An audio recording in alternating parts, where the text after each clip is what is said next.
so much about employment and business in Wales, then perhaps she should explain to her colleagues in the Senedd why they voted last week to block thousands of new apprenticeships and over £300 million of support for businesses in Wales. Her party voted against it.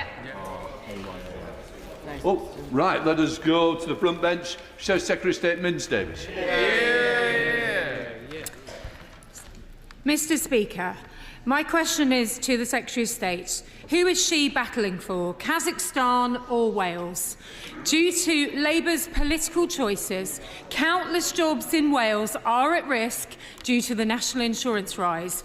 It's clear to see the damaging impact it's having in the Minister's own backyard, with reportedly over 1,800 jobs at risk at Cardiff University, among many sectors who are desperately trying to stay afloat due to the Welsh Government's jobs tax, the Labour Government's impact on the Welsh economy. With Cardiff University ploughing on with their Kazakhstan campus, can the Right Honourable Lady be happy with the offshoring of these roles in this sector and many others because of the fallout of the autumn budget continuing? I'm not sure where the honourable member has got this idea about outsourcing jobs from. It was her party that told our universities across the country to go out and recruit international students, which they did. And now, because of that, and because of what's happened under her last government's watch, those international students are not coming anymore. But she should again look to her colleagues in the Senedd. Education budget, her party voted against. She needs to talk to her colleagues in the Senedd. Right, we come to David Chabot, Liberal Democrat spokesperson. Mr. Speaker, the national insurance increase is set to hit high streets in Wales hard, with many traders saying that they will be laying off staff as a result. Last week, the government announced £100 million worth of funding to be spent on reinvigorating Welsh high streets, but no towns in the Swansea, Neath or Ammon valleys were included on that list. Can the Secretary of State clarify the criteria that was used to select the successful towns, and whether or not areas like Usta can expect to benefit from future funding? Because that's one high street that's certainly worth investing in. Can I thank the honourable gentleman for his question? The criteria for the announcement last week is publicly available, and I suggest he has a look at it. We now come to Liv Savile-Roberts. And I'm sure the House will join me in remembering the Handout air disaster in which 80 people lost their lives 75 years ago. Elaine's hair salon in Llanrug, Pitian Partian Nursery in Llanwnder, care homes and GP surgeries across Dwyfo Meirionnydd. They tell me that national insurance hikes coming in just a few weeks will stop them hiring new staff. Her government says they're cutting welfare to get people into jobs. What jobs? Plaid Cymru's manifesto for the general election had £5 billion of unfunded commitments. If her party was in power, we'd be facing the same legacy that we had from the party opposite, a £22 billion black hole, which has meant we have had to take difficult decisions. But in her constituency, they will want to have more investment in our NHS, more investment in our public services, more investment to support businesses. Her party voted against it all in the Welsh budget. Liv Savile-Roberts. And if her government agreed with her counterparts in Cardiff, we would have the money from the Crown Estate as well. But back in 2015, the Secretary of State and I walked through the same voting lobby against what she then described as despicable Tory welfare cuts. And she dared to break the Labour whip to do so back then. Given this evidence of her strong convictions on the issue, how can she justify remaining in a cabinet intent on implementing Tory-style welfare cuts? We have inherited a Tory welfare system that is the worst of all worlds. It's got the wrong incentives, it discourages people from working, the people who really need a safety net are still not getting the dignity and support that they need, and the taxpayer is funding an ever-spiralling bill. It's unsustainable, it's indefensible and it's unfair. Our principles for reform are clear: supporting those who need support, restoring trust and fairness in the system, fixing that broken assessment process and disincentives, and supporting people to start, stay and succeed in work. She should support that as well. Stephen Gethings. Two, please, Mr. Speaker. Secretary of State. Thank you, Mr. Speaker. I recently met with the Deputy First Minister to discuss a wide range of issues, including the Crown Estate. The UK and Welsh governments are focused on taking maximum advantage of the opportunities that floating offshore wind in the Celtic Sea presents for Wales, which could create over 5,000 jobs and £1.4 billion of investment to the UK economy in the coming years. Stephen Gethin. Diolch, Mr. Speaker. Mr. Speaker, in the 2011 SNP manifesto, the SNP committed to have 100% equivalent of Scotland's electricity being generated from renewables. The SNP met that target and then some, thanks to the devolution of the Crown Estate and working with industry that is now delivering jobs and clean green energy to Scotland, but also throughout the UK. Why shouldn't Wales have the same opportunity? I'm afraid I'm not going to take any lectures on the Crown Estate from his party, whose mismanagement of the Scottish seabed has seen Scottish assets sold off on the cheap.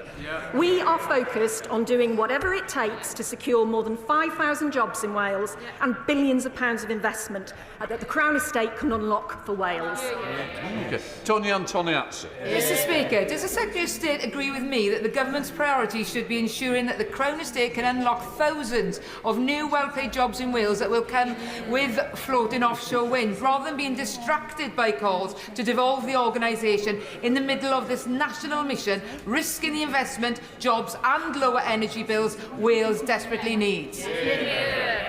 Mr. Speaker, she's absolutely right. I, like her, want to see people in Wales benefit from those 5,300 new jobs, particularly young people who then don't have to leave Wales, where they've grown up, to earn or learn. I want to see that £1.4 billion boost to the economy.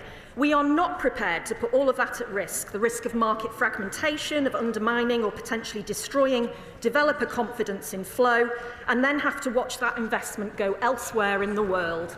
John Cooper. Question number 3, Mr. Speaker. Minister. Thank you very much indeed, Mr. Speaker. Well, with your permission, I will answer question 3 and question 8 together. I've spoken to farming unions in Wales and understand their strength of feeling. These changes are expected to affect around 500 claims across the whole of the UK, with very few being in Wales. Meanwhile, most importantly, we and the Welsh Government have protected the farming budget at its current level, whilst the Welsh Conservatives tried to block that money from reaching farmers by voting against the Welsh Government budget last week. Mr. Speaker, the Scotland Office is conducting a series of agricultural roundtables talking directly to farmers and putting together statistics to push back against this orthodoxy that only a tiny number of very wealthy estates are going to be affected. That's simply not the case. This increasingly looks like a war on farmers by the Treasury. What part are you playing in fighting back against this?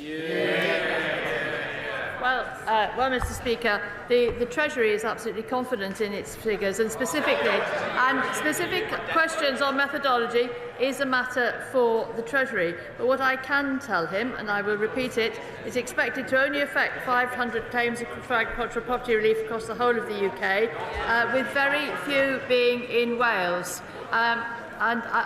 As he knows, we are absolutely committed to our farmers through keeping the £337 million block grant, which Welsh Government has passed on to farmers directly. Charlie Dewhurst. Thank you, Mr. Speaker. Farmers across the UK have already been rocked by the changes to APR and BPR. And yesterday we had the shock news in England that DEFRA will take no new applications for SFI. So what reassurances can the Minister give to farmers in Wales that the sustainable farming scheme will be delivered in full and on time on the 1st of January next year? Well, as he knows, my good friend, the First Minister of Wales, has spent a lot of time talking to farmers, and we have absolutely protected the budget, and Welsh Government has also protected that budget for farmers, so the full £337 million will be going directly to farmers, in spite of his colleagues in the South trying to block it last week. Select Committee, Ruth Jones. Thank you, Mr. Speaker. The Welsh Affairs Select Committee is launching its inquiry into farming in Wales this week, because we know farming is a cornerstone of the Wales economy. Now, the Welsh Government budget contained over £300 million to support Welsh farmers. So does the Minister agree with me that it's a shame the opposition parties are playing fast and loose with farmers' livelihoods by voting against the Welsh Government budget last week? Well, indeed, Mr. Speaker, my honourable friend, the Chair of the Welsh Affairs Committee, is absolutely right. It was an utter disgrace that the parties opposite decided to vote against the budget last week, which effectively is trying to block money going to the farmers. What a disgrace. Shall the Secretary of State Mims Davies? This government have said that they are concerned, like we all are, about our future security. So why is food security expendable in Wales and beyond? That's the message from farmer Stella Owen from NFU Cymru, who termed their actions as destructive and threatens the future of family farms across Wales. Mr. Speaker, how many of those family farms is the Minister prepared to see go under before she and the Secretary of State will step up and act in the interests of this key sector to help worried and frankly livid men and women who are worried and fearing for their livelihoods? Well, Mr. Speaker, as I'm sure she has been reminded many times, difficult decisions had to be made to fund our public services, but the changes still leave a significant amount of relief in place. Farming parents will typically be able to pass on up to £3 million to their children without paying any inheritance tax at all, and above this amount, inheritance tax will be paid at a reduced effective rate of up to 20% rather than the standard 40%. Estates have up to 10 years to pay any tax due, and this will be interest-free. These payment terms are not available to others. This is a fair and balanced approach that continues support for family farms, whilst also fixing the public services that we rely on, including farmers. Jones. Question number 4, Mr. Speaker. Minister. I have regular discussions with my Welsh Government colleagues about health, and I'm pleased to see clear progress in cancer services in Wales.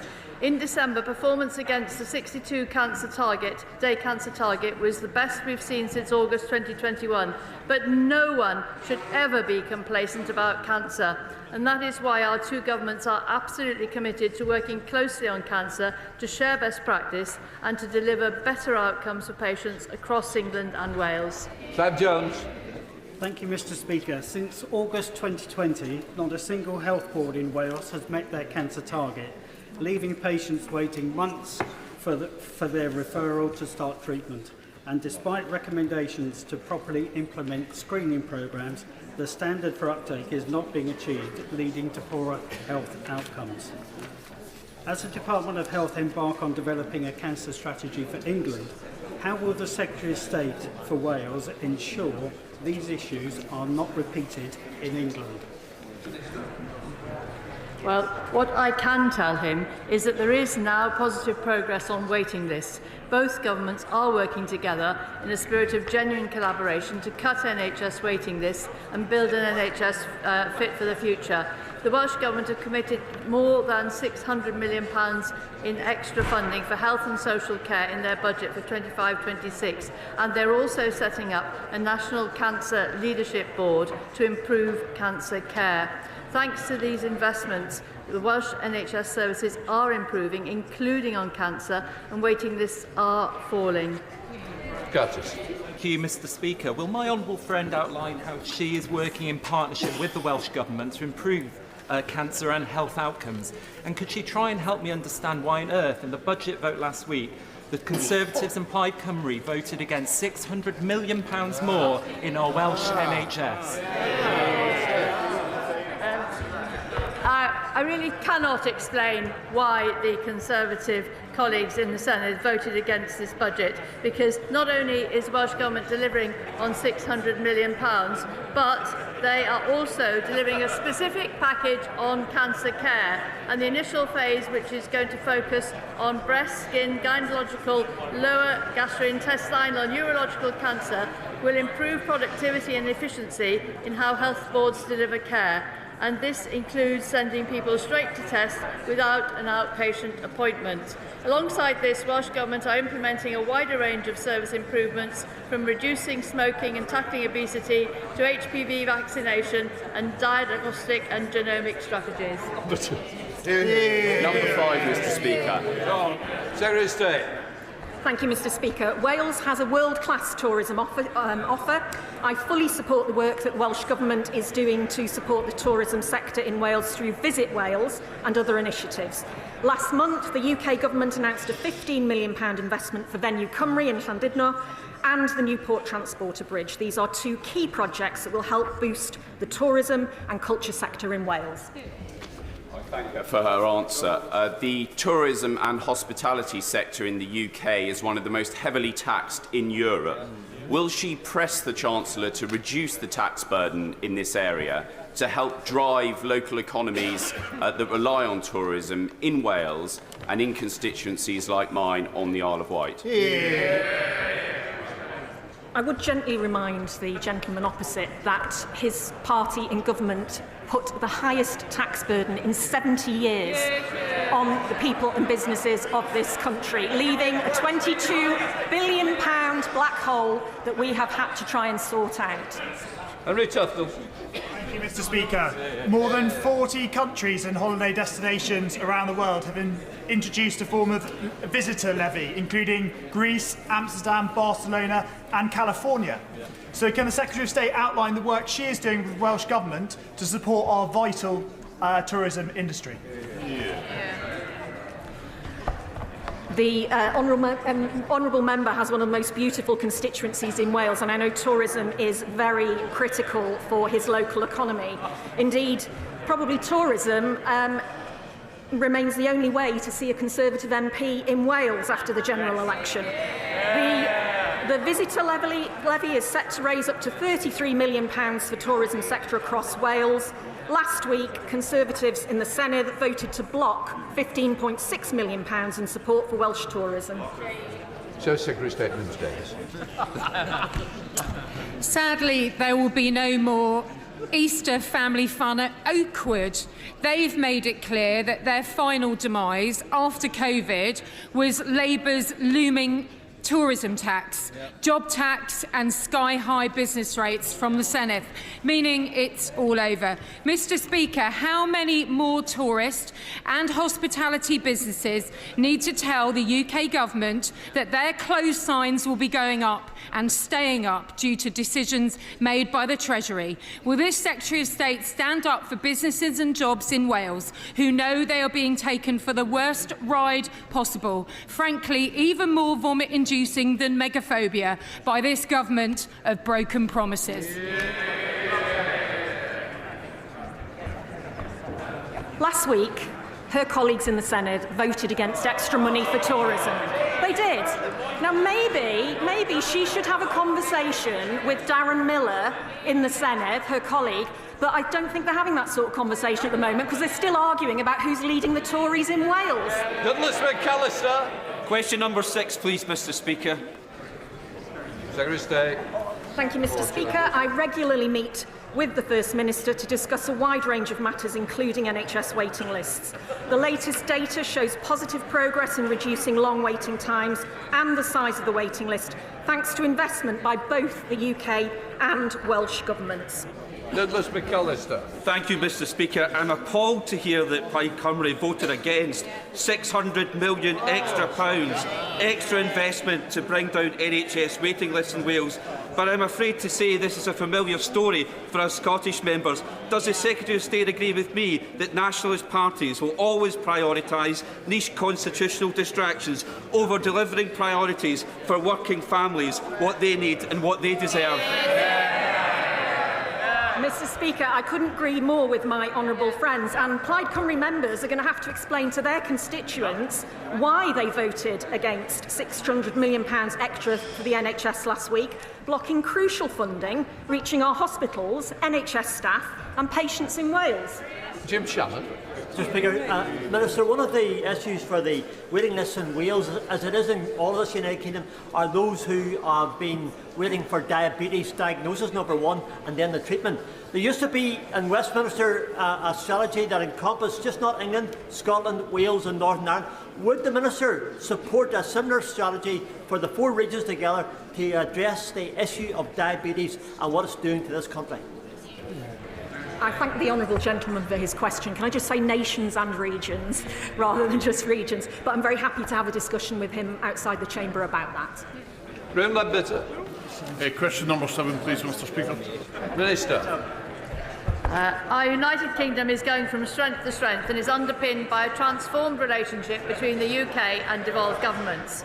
In Wales, this means a partnership between our two governments which is delivering on the issues that matter most to people, on reforming the NHS and public services and attracting investment and new jobs through free ports, investment zones and our industrial strategy.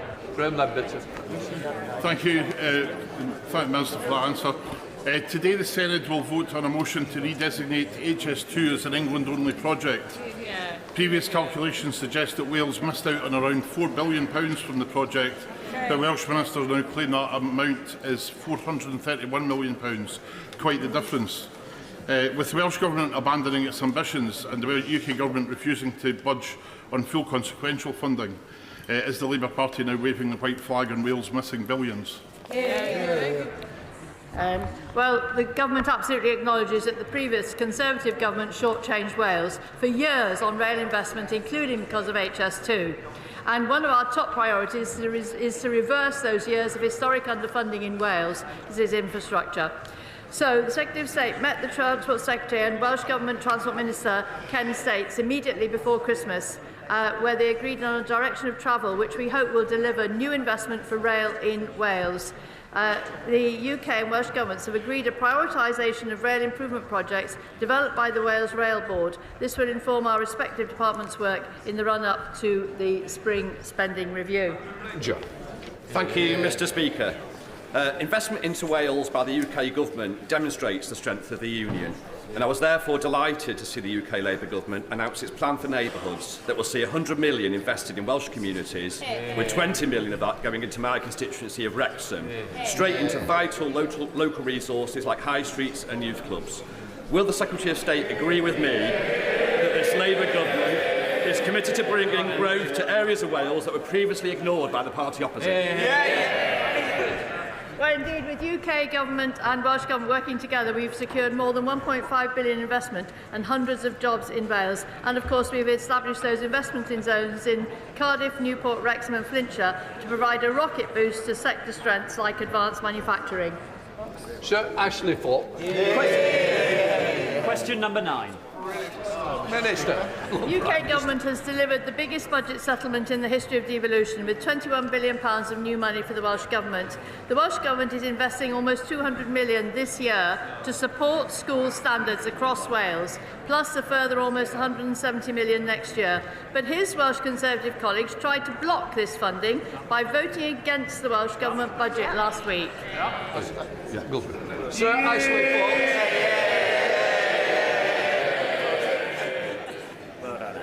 I'm grateful, Mr. Speaker.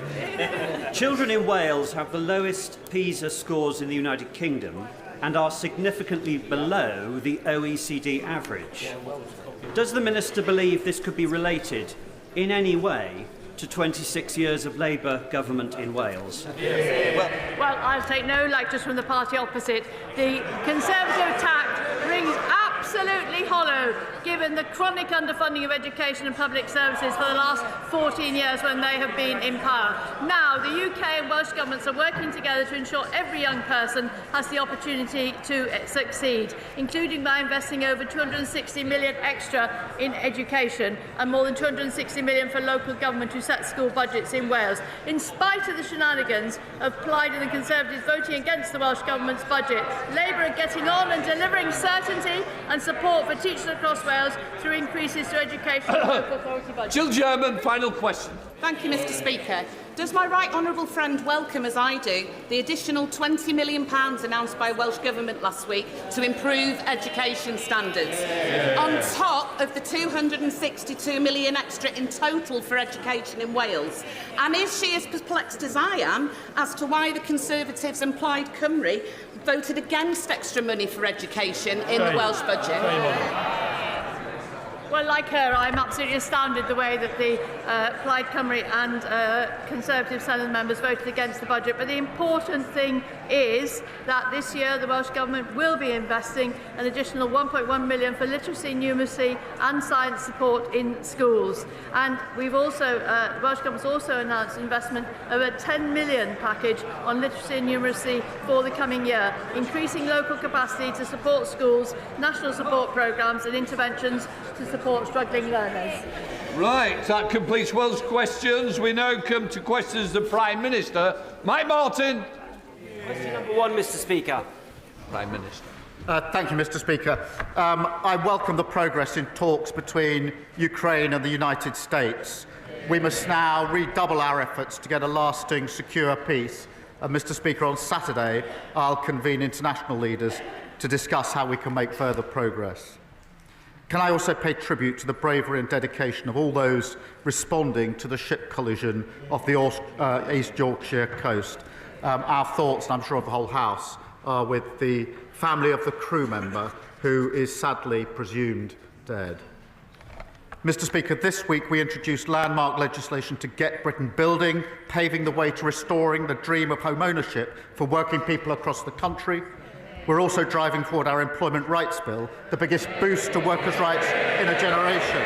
That's our plan for change in action. This morning I had meetings with ministerial colleagues and others. In addition to my duties in this House, I shall have further such meetings later today. Mike Martin. Thank you, Mr. Speaker. Russia has abducted at least 19,000 Ukrainian children and transferred them to Russia. They have been told that their parents don't love them, they've been placed in Russian homes, and they have been re-educated. For this despicable crime and others, the International Criminal Court has issued 6 arrest warrants for Vladimir Putin and his gang. I note the Prime Minister's previous fulsome support for the ICC, and I also note his comments just last night about the support that the UK will offer to Ukraine in achieving a just and lasting peace. Will the Prime Minister confirm to the House that British peacekeeping troops will only be deployed to Ukraine if the peacekeeping deal includes both the return of Ukraine's children and Putin's prosecution?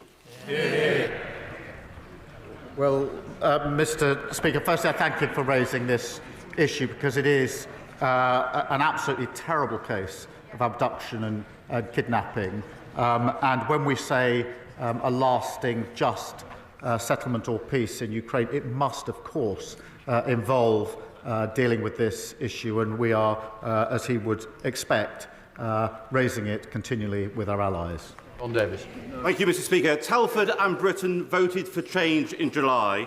Yet this week we saw the bizarre spectacle of the Conservatives attempting to bring back the Rwanda policy, clinging onto a gimmick that cost the British taxpayers £700 million, yet only sent 4 volunteers to Rwanda.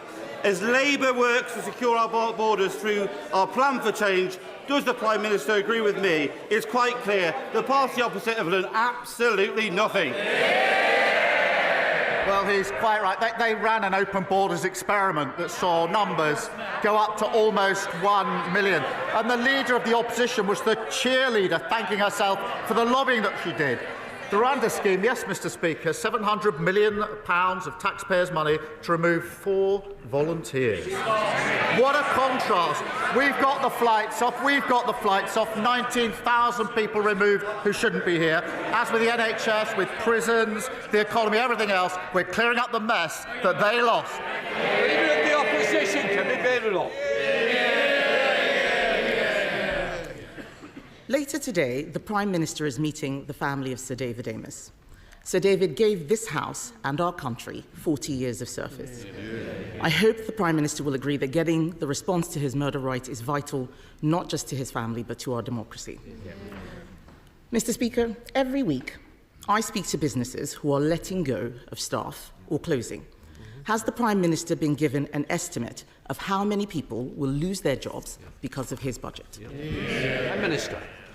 Mr. Speaker, just on the question of Sir David, he was a deeply loved and respected colleague, and behind me is the plaque, as is the plaque to Joe Cox in front of me. And I know this was deeply felt by the House, but particularly, as I acknowledged at the time, by the party opposite, who lost a colleague and a friend in the most awful of circumstances.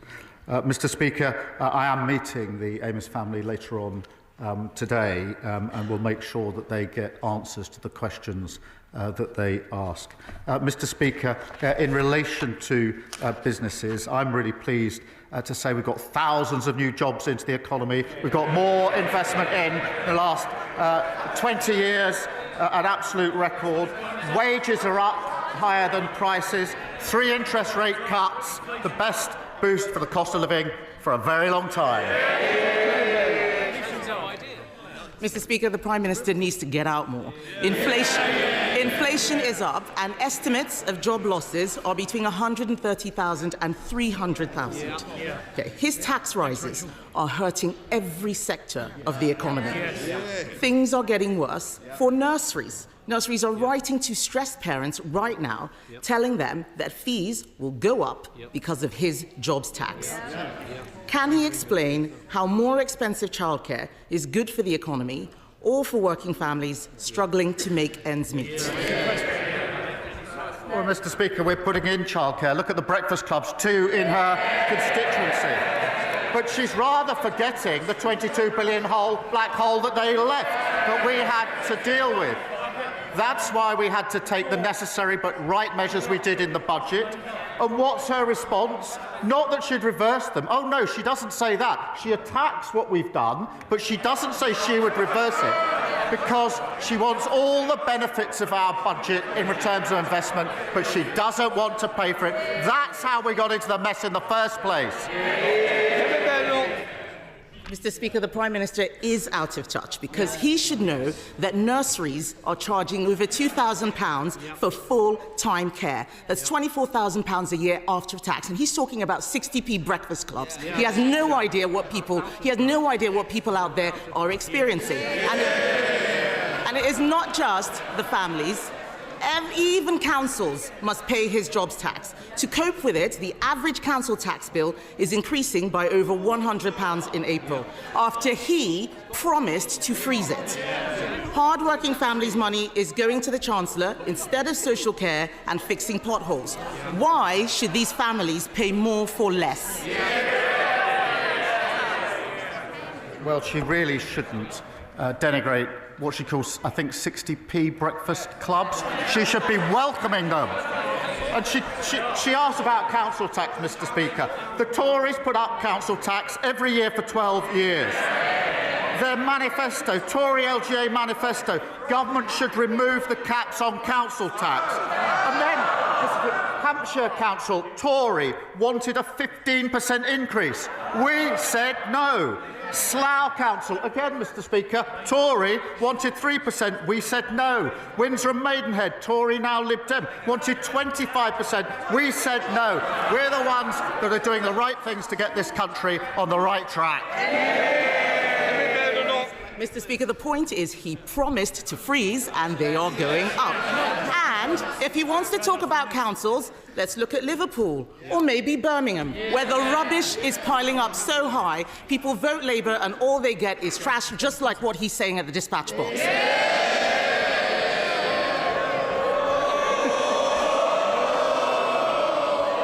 People all over the country are suffering, not just in Birmingham.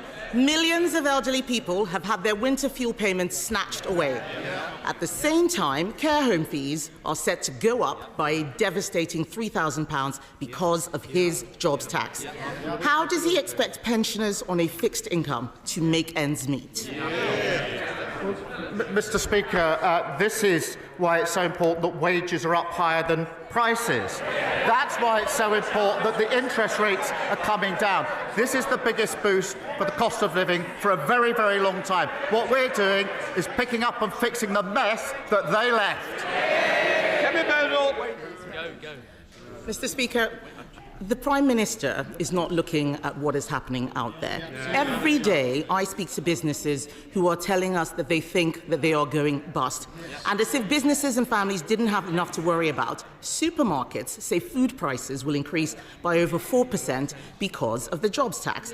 And that's before we get to the immoral family farms tax on the very farmers who work so hard to produce our food. What does the Prime Minister have against farmers anyway? Does he not see that his budget is killing farming in this country and he is making life so much harder for everyone else? Mr. Speaker, the budget provided £5 billion for farming over the next 2 years. That is a record amount. We've set out the roadmap for farming, which has been welcomed by farmers. And many thousands of farms have benefited from the farming schemes. But she talks about prices.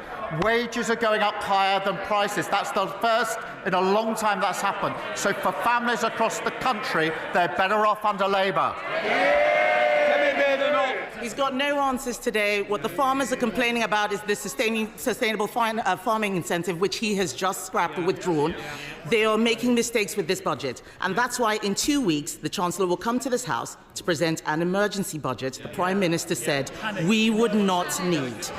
They will try and make out it's because of global events, but the truth is they trash the economy with their bad choices.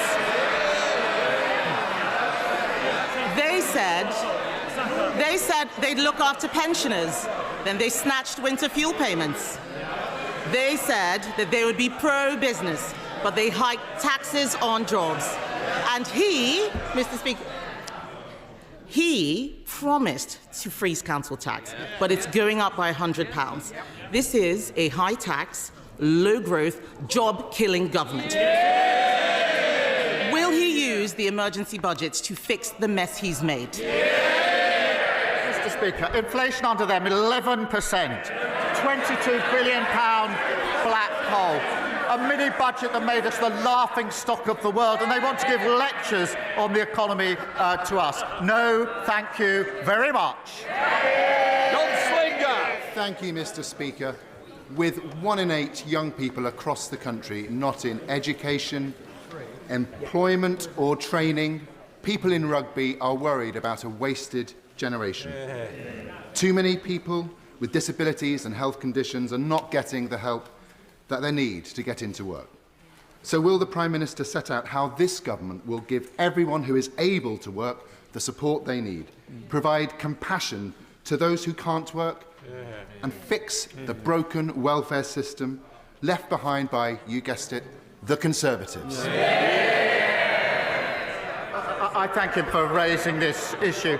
Mr. Speaker, I come from a family that dealt with disability through my mother and brother over many years, so I do understand the concerns that have been raised by him. But we inherited a system which is broken, it is indefensible economically and morally, and we must and we will reform it. We will have clear principles, Mr. Speaker. We will protect those who need protecting. We will also support those who can work back to work. But Labour is the party of work. We are also the party of equality and fairness. Leader of the Liberal Democrats, Sir Ed Davey. Thank you, Mr. Speaker. I'd like to begin by giving a shout-out for Young Carers Action Day today, but I promise the House I will not sing.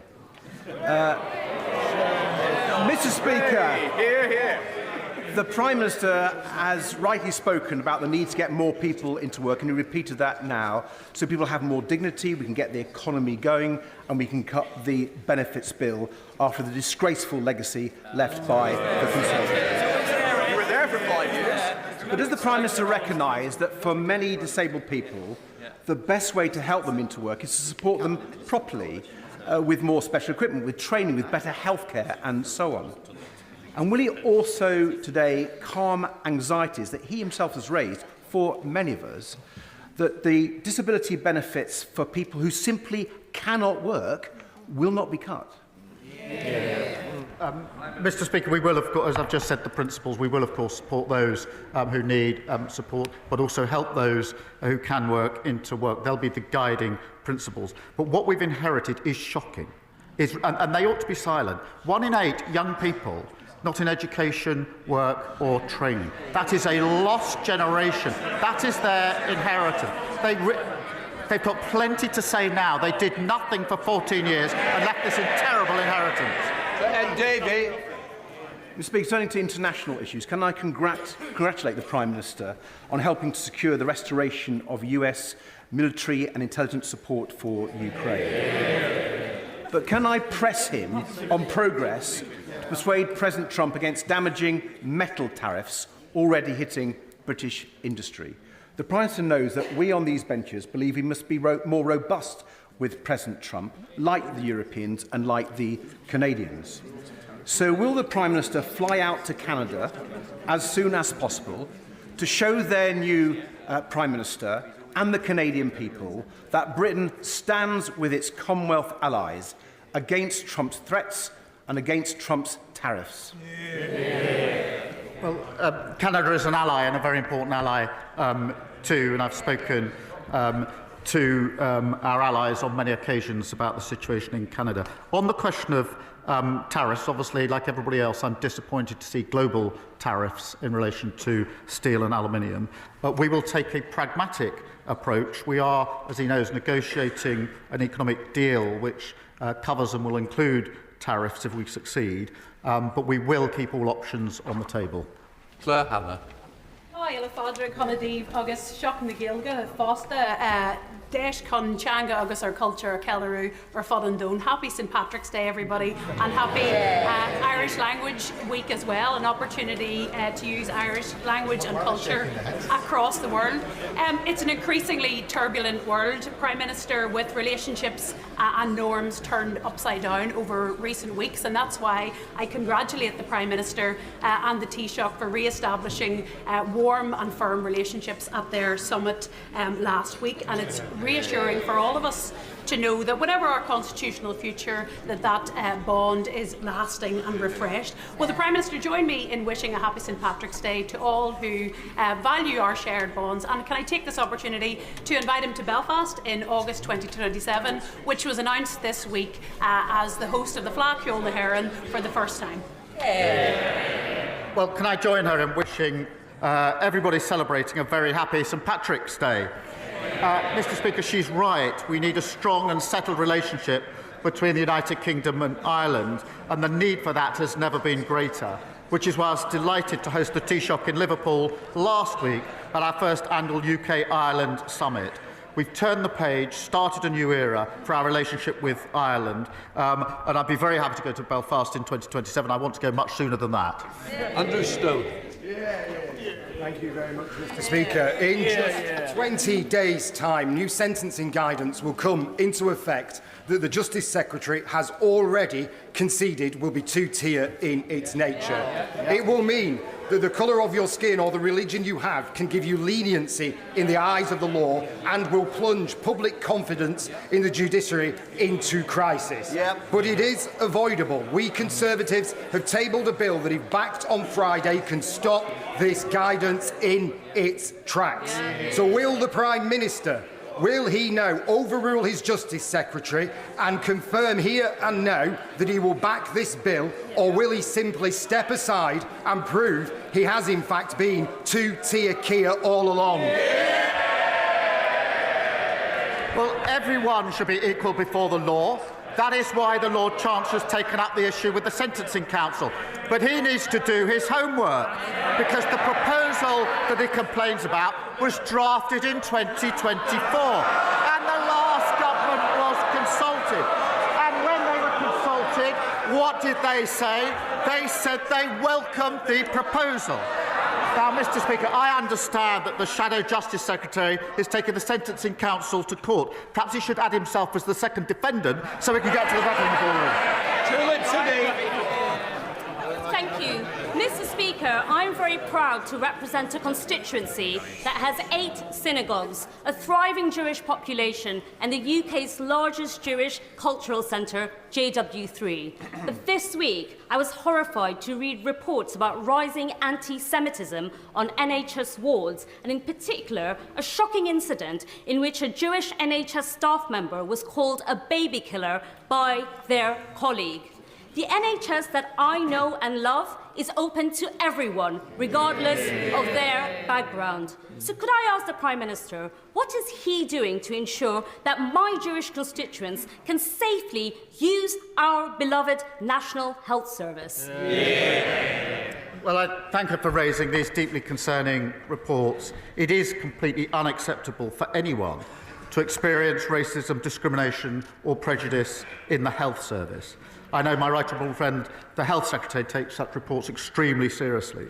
It is a fundamental principle that the NHS provides care and treatment for everyone, regardless of race, faith or background. This is a really serious issue.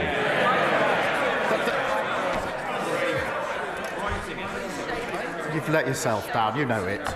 I expect all trusts and healthcare providers to take necessary action against any staff who've expressed views that do not reflect the views and values of the NHS. Dave Dugan, a closed question. Question 9, Mr Speaker.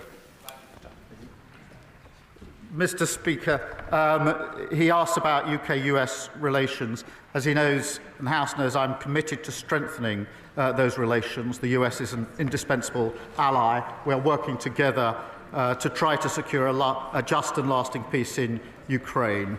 And I've spoken to the President on a number of occasions, including this week. Dave Dugan.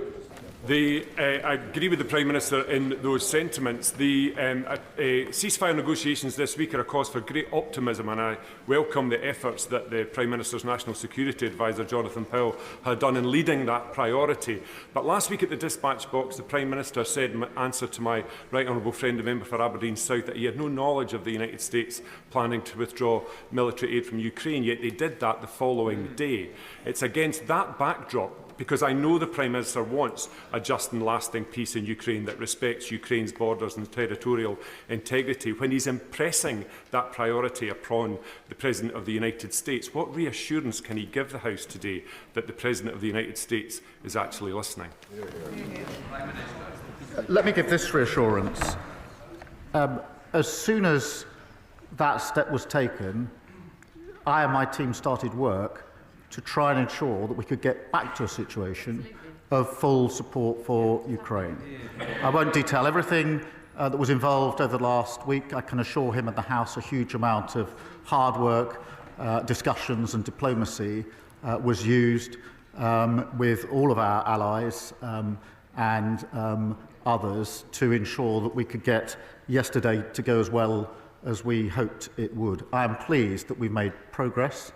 I think that's very important for Ukraine, and I'm extremely pleased that support has been put in, backed by the US, for Ukraine. So that's what I did once I understood what had happened.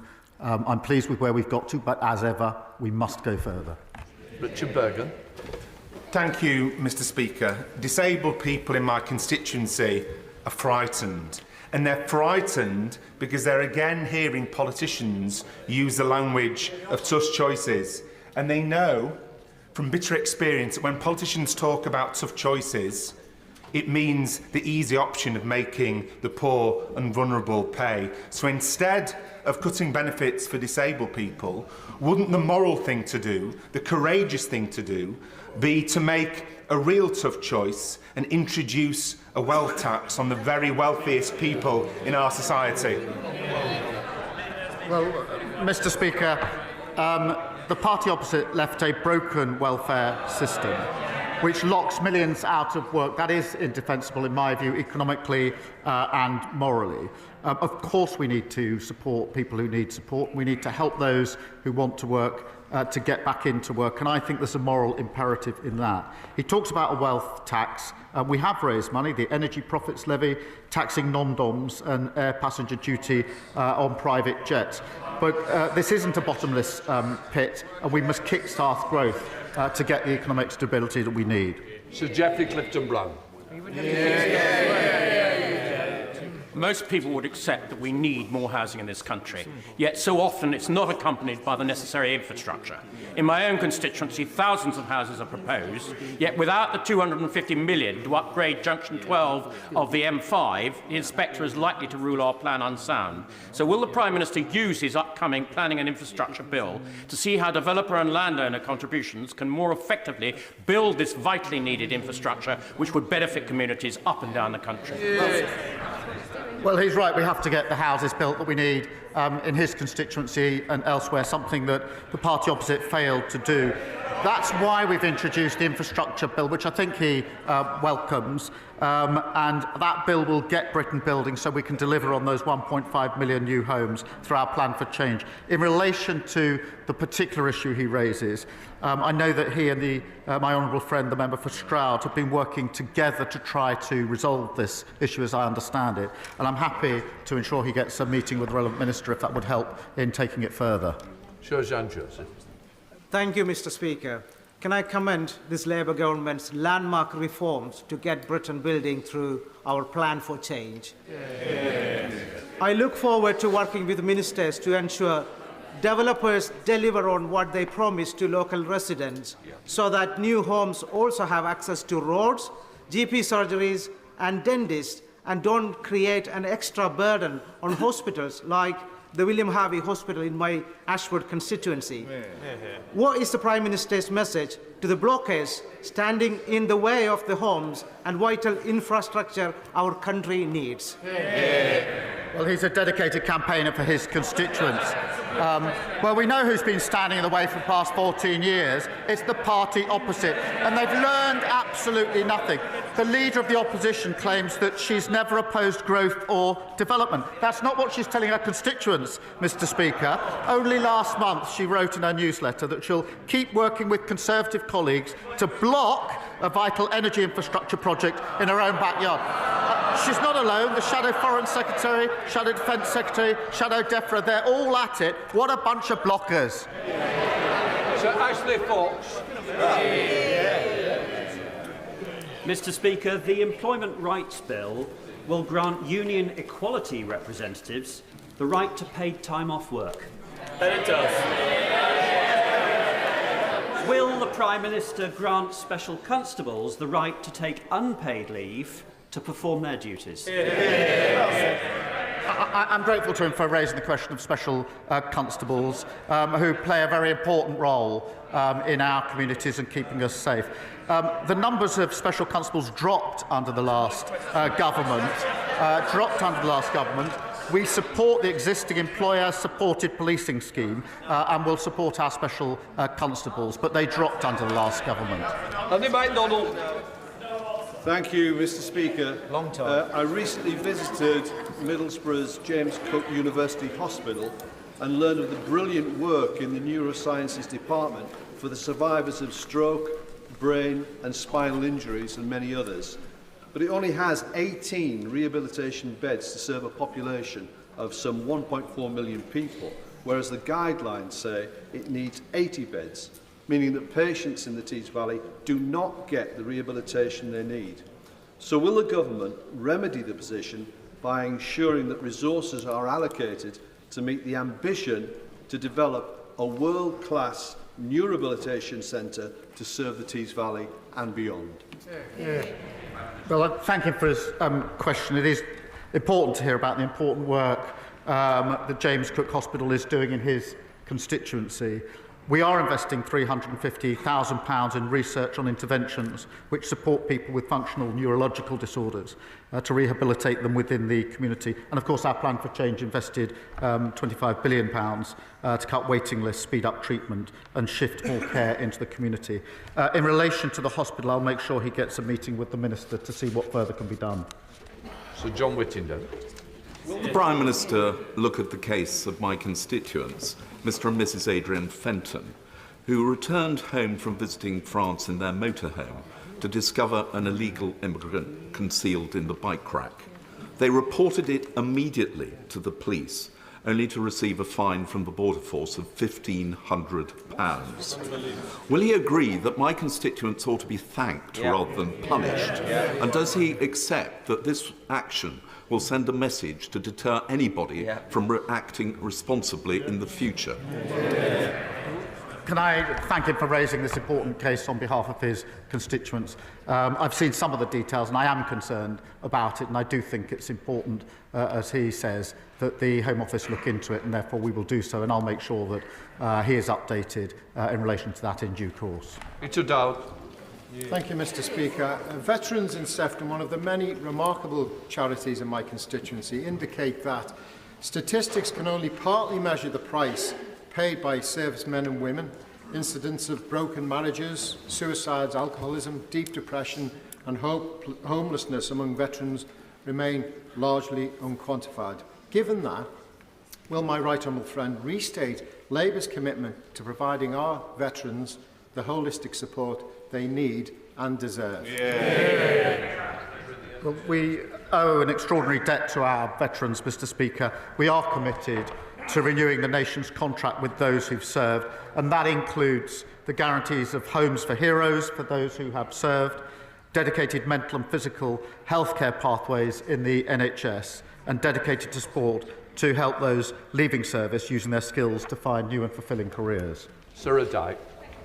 Yesterday, with no notice, DEFRA closed SFI applications, leaving thousands of farmers who want to deliver public goods waiting for a year without support. So can the Prime Minister assure British farmers that they won't be left stranded and able to support environmental and food resilience goals due to lack of government support? Well, Mr. Speaker, as she knows, the SFI schemes have operated to provide quite considerable support so far. There have been a number of schemes. They've closed in the past, and then a new scheme has been put in place. They were closed in 2022 and 2023 by the party opposite without the 6 weeks' notice. But we do support farmers. We will be putting forward more details at the spending review. But the difference, Mr. Speaker, in this government is we're funding the farmers. They failed to spend the budget. Sultana. Thank you, Mr. Speaker. In October 2023, in an interview with LBC, the Prime Minister said, and I quote, "I think Israel does have that right," when asked if cutting off power and water to Gaza was appropriate. For 11 days now, Israel has blocked the entry of vital goods and aid into Gaza, subjecting over 2 million people to collective punishment and starvation. Israel's decision to also cut off electricity to a plant supplying drinking water to 500,000 people is yet another blatant violation of international law and further evidence of genocide against the Palestinian people. In light of these facts, does the Prime Minister still maintain that Israel is not committing genocide? Look, I'm really appalled by Israel blocking aid when it is needed at greater volume and speed than it's ever been needed. Blocking goods and supplies and power entering Gaza risks breaching international humanitarian law, and it shouldn't be happening. And we are doing everything we can to alleviate that situation. Sir Julian Lewis.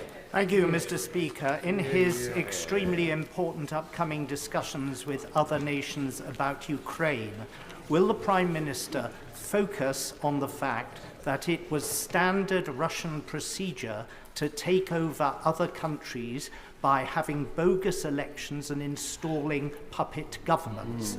And will he therefore impress on other colleagues to be very wary of calls to hold elections in Ukraine during a wartime situation, which could result in the subversion and takeover by Russia of the entire country?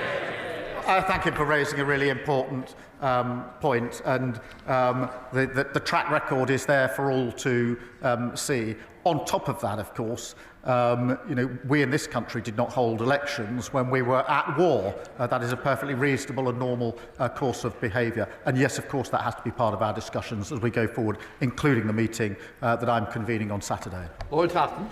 Thank you, Mr. Speaker. South Dorset is ready to play its part, making Britain a clean energy superpower. But after 14 years of Conservative failure, there are many untapped opportunities on our doorstep. Green investment opportunities such as Port Wind, Moor Wind and a hydrogen storage hub are all coming down the track. So can the Prime Minister reassure my constituents that the Government will work with the Crown Court on these projects, invest in key infrastructure and ensure that South Dorset's green energy potential is hardwired into our plan for change? Well, I thank him. He's absolutely right about making Britain a clean energy superpower. We are committing £2.3 billion to support hydrogen projects, and I recognise the huge potential of South Dorset to become home to a storage hub. We're ensuring public and private investment works together, and that's exactly what the Crown Estate Act does, unlocking significant investment, boosting offshore wind and kick-starting economic growth. Andrew Rossendale. Thank you, Mr. Speaker. As the Leader of the Opposition has already mentioned, later today the Prime Minister will meet the family of our dear late colleague, Sir David Amess, who was so brutally murdered at his constituency surgery 3.5 years ago. I plead with the Prime Minister to reverse the decision to deny the family a public inquiry despite similar inquiries being held into other tragic instances.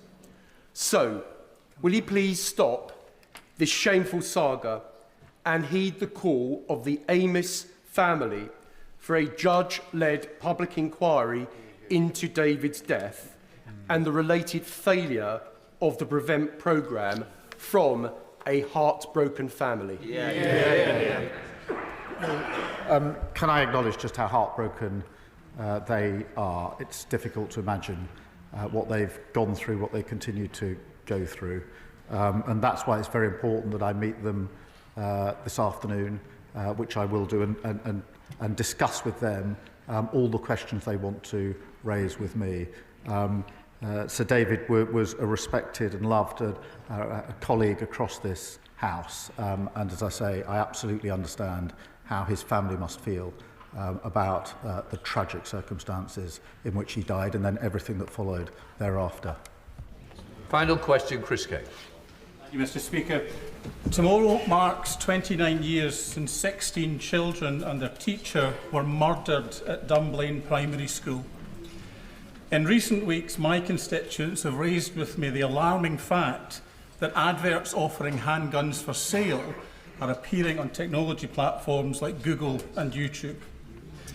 Does the Prime Minister agree with me that technology companies have an obligation to all of us to do everything proactively possible to prevent illegal advertising of this kind and not rely on a reactive, will remove it when it's reported approach, which is simply not good enough? The thoughts, I'm sure, of the whole House are with the victims of the Dunblane massacres 29 years after the tragic event. The Online Safety Act will require online services to proactively remove such content from their platforms and prevent it appearing there in the first place. These duties fully take effect from Monday, and then we'll make sure that all companies meet their obligations. That completes Prime Minister's questions.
Come to the statement. Minister Daniel Sytner. Thank you, Mr. Speaker. With your permission, I'd like to update the House on the sustainable farming incentive. We stand on the edge of an unprecedented global transition for British farming. From leaving the European Union to the challenges of climate change and geopolitical events, we are asking more of farmers than ever before. To continue to produce the food that feeds the nation and protect the environment on which our long-term food security depends. And we are determined to create the conditions for farm businesses to be profitable and succeed. Now, we're proud to have secured £5 billion for farming over 2 years, the largest budget for sustainable food production in our country's history. That's £1.8 billion for customers already in agreements, £1 billion for farmers who are now in SFI agreements, and a further £150 million for farmers in the SFI pilot. And Labour has got that money out of the door and into farmers' pockets. We've invested to bring thousands more farmers into the ELM schemes, which I'm afraid were vastly underspent by the previous government, to make a record number of capital items available for the coming year to help farmers carry out actions under the SFI and countryside stewardship, with £600 million available for productivity, animal health and welfare innovation and other measures to support agricultural productivity, as well as 50 landscape recovery projects across the country. And we've responded directly to calls from the sector to roll out a new higher tier scheme and to increase payment rates so HLS agreement holders, many of them upland farmers, are fairly rewarded for their work. So we now have more than half of all farmers in schemes, 37,000 live SFI agreements, 50,000 farmers in ELM agreements. Under the SFI, 800,000 hectares of arable land being farmed without insecticides, 300,000 hectares of low-impact grassland managed sustainably, and 75,000 kilometres of hedgerows being protected and restored, which is a huge success for nature. And I want to thank all the farmers involved and to reassure them that all existing SFI agreements will be honoured. Farmers will continue to be paid under the terms of their agreement for its duration. If they entered into a 3-year SFI agreement earlier this year, they will be paid until 2028. If they submitted an SFI application but this has not yet started, that will also be honoured, and all farmers who took part in the SFI pilot will be able to apply for an agreement. But the fact is, the high uptake of the scheme means it is now fully subscribed. Now, I'm afraid as a government, we inherited SFI with no spending cap, despite a finite farming budget, and that cannot continue. So we will continue to support farmers to transition to more sustainable farming models, including through the thousands of existing SFI agreements over the coming years and a revamped SFI offer. But this is an opportunity to improve how we do that under a fair and just farming transition. A transition that supports farms to be profitable businesses in their own right, through fairer supply chains, better regulation and greater market access, and that directs public funding in a fair and orderly way towards the priorities we've set out on food, farming and nature. So we will be strategic in how we design our schemes and responsible within the budget we have available. This is about using public money in a way that supports food production, restores nature and respects farmers as the business people they are. SFI can and must work better for all farms and for nature, and I'll set out the details of the revised SFI offer following the spending review, including when it will open for applications. We will work closely with the sector to design an improved scheme so they can tell us what works best for their businesses. We'll also put in place strong budgetary controls so that SFI is affordable to the public purse. The revised offer will align with our land use framework to better target SFI actions fairly and effectively, focusing on helping less productive land contribute to our priorities for food, farming and nature.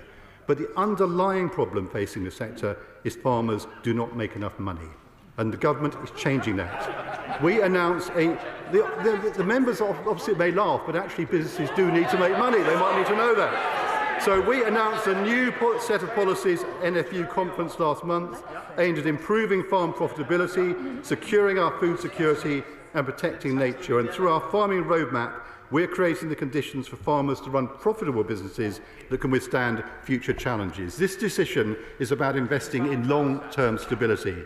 It's about a future where farmers are supported to run profitable businesses, where public money is used in a better way to better restore nature and to secure long-term food security. Shadow Secretary of State Victoria Atkins. Well, thank the Minister for an advance copy of his statement, which I'm going to pull apart in a moment. May I thank you also, Mr Speaker, for granting the urgent question that forced the Minister to the dispatch box, because they sneaked this statement out last night, presumably hoping nobody would notice. But guess what? The countryside has. Because the question that we are all asking ourselves is, what has this government got against farmers and the countryside? They sneaked this announcement out that they were halting the Sustainable Farming Incentive Scheme immediately. This scheme replaced the EU's Common Agricultural Scheme when we left the EU. We set up this scheme with our Brexit freedoms to establish a farming policy that works for farmers, the environment and food production. Yet Labour pulled the plug without warning last night. This scheme is popular with farmers, and he doesn't have to take my word for it. To quote one, these schemes have the potential to be the most progressive and environmentally responsible schemes of their kind anywhere in the world. Those were the words of the former president of the CLA and father of the honourable member for Mid and South Pembrokeshire, who I'm sure will agree with his father's own analysis. Why then would this city-dwelling government stop such a successful scheme?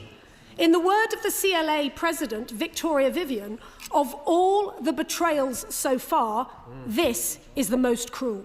It actively harms nature, it actively harms the environment, and with war once again raging in Europe, to actively harm our food production is reckless beyond belief. Does the Minister think she's wrong? And yet, despite this, the Secretary of State, who, by the way, is missing in action, this is a significant statement which he has made, and he's sending out his junior minister to take the heat. Perhaps it's because the Secretary of State didn't want me to remind him of his own words in November, which was, he said, that farmers feel ignored, alienated and disrespected. Well, I do hope the Minister is going to be telling us how that's going now. The farming policy of this government can be summarised in 3 sentences. They will halt any farming and environmental scheme on which farmers rely without warning, without consultation, and using criteria they have never before defined. The state will seize their farmland at will through the compulsory purchase orders that were announced yesterday in the planning bill. And if families have managed to cling on to their farms despite all of this, then Labour will tax them for dying. But I'm delighted to hear that the Farming Minister himself conceded that farmers don't make enough money, so I hope that he's going to be changing the family farm tax. This adds up to nothing less than an outright assault on the countryside. As a proud rural MP, someone who actually likes the countryside, I'm already being contacted by constituents and farmers across the United Kingdom who have had the door slammed in their face with no notice and asking how they are meant to diversify, make a living and protect our countryside. Now, the Prime Minister said he understood the significance of losing a farm, acknowledging it can't come back, and warned against constantly moving the goalposts for the agricultural sector. Yet this is exactly what his government is doing. The statement issued by the government last night was a masterclass in Orwellian doublespeak. It says the SFI scheme has, I quote, reached completion. Well, what criteria has the government used? Because it hasn't set those criteria out before. The government's own website stated that up to 6 weeks' notice would be given for the withdrawal as SFI. Why was this disregarded last night? And how does he recognise that by doing so, this government has betrayed trust in the farming community yet again? How many farmers does his department believe will now be caught out without an SFI agreement during the transition period of at least a year? And just as with the family farm tax, Labour has got its figures wrong. The CLA has asked me to ask the Minister what his government's ambitions are now for the 2/3 of farmers in England who are not currently in environmental schemes. How much have the vast cuts to BPS payments saved his department, and where has that money gone? And how will the Secretary of State support upland farmers who were intending to move on to the sustainable farming incentives? And then, of course, there's the legal problems that this announcement last night has caused. How will the government meet its legally binding environmental targets, given they rely so heavily on the SFI scheme? And I do hope the Minister is going to be able to give us a good, clear legal analysis on the impact of changes to SFI on internal market competition law between England and other devolved authorities as a result of this change. Now, any words that the Minister uses about food security are meaningless in the face of this policy, particularly as we all know that this government has been delaying consideration and grants of these applications since the general election. So the figures he is using are wrong. The theory behind this policy is very questionable, and yet the government would have us all believe that he understands farming and the impact that this will have on farmers. They are in despair. And so my message to farmers is clear. We have got your back. We will please help you to hang on in there for the next 4 years. We will axe the family farm tax and we will sort out this shocking mess of SFI to help build a bright future for British farming with British farmers. Minister. Well, really, I'd hoped that the Secretary of State would actually understand the way the schemes her own government created actually work. The problem we faced when we inherited, and there are others on her front bench who I think understand this better, will know that this time last year, these schemes were undersubscribed. They are now oversubscribed, and it's not a complicated thing to say that when the budget is spent, a responsible government responds to that. The budget is spent. The budget has been spent, and what we are doing in a sensible, serious way. The honourable members opposite should actually be celebrating the success of the fact that so many farmers are now in these schemes and taking them up. So I am absolutely confident that we will be able to sort out the mess that we have inherited. But basically, if you set up schemes without proper budgetary controls, you end up in this kind of position. We have had to take the hard decision that the previous government ducked. Jane Kirkham.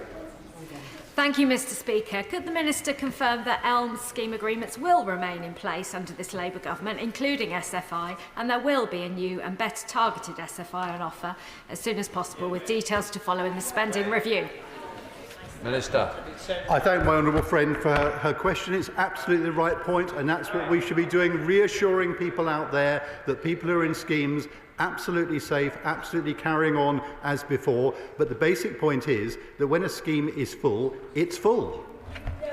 Liberal Democrat spokesperson Tim Farron. Thank you, Mr. Speaker. I thank the Minister for sight of his statements in advance. The closure of the SFI from 6 p.m. last night came without warning or consultation, and it constitutes the breaking of the government's word to farmers.